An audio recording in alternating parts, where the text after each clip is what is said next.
এর জন্য সংগ্রাম করে ন্যায় নিশ্চিত না করতে পারবেন, তখন সেখানে আপনি ন্যায়ের বাণী ছড়াতে পারবেন না।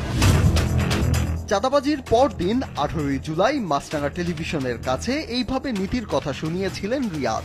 একটা ন্যায় নীতির বা সমমর্যাদার একটা বাংলাদেশ তো আশা করতেই পারে। ওই জায়গাটা যদি ক্রিয়েট না করা হয়, ঐক্যের জায়গায় তো ফাটল অবশ্যই আসবে। সুফল নেয়ার জন্য আমাদের নিজেদের মধ্যে ফাটল ধরে গেছে। এর আগের দিন 17 জুলাইয়ের ছবি এটি। সিসিটিভির ফুটেজে দেখা যাচ্ছে গুলশানের 83 নম্বর রোডের এই বাড়িতে বৈষম্য বিরোধী ছাত্র আন্দোলনের সময় নেতৃত্ব দেয়া সমন্বয়ক, বর্তমানে বাংলাদেশ গণতান্ত্রিক ছাত্র সংসদের অন্যতম নেতা আব্দুর রাজ্জাক রিয়াদ এবং জানে আলম অপু, আওয়ামী লীগের সাবেক সংসদ সদস্য শাম্মী আহমেদের স্বামীর কাছে 50 লাখ টাকা দাবি করে 10 লাখ টাকা ব্যাগে করে নিচ্ছেন তারা।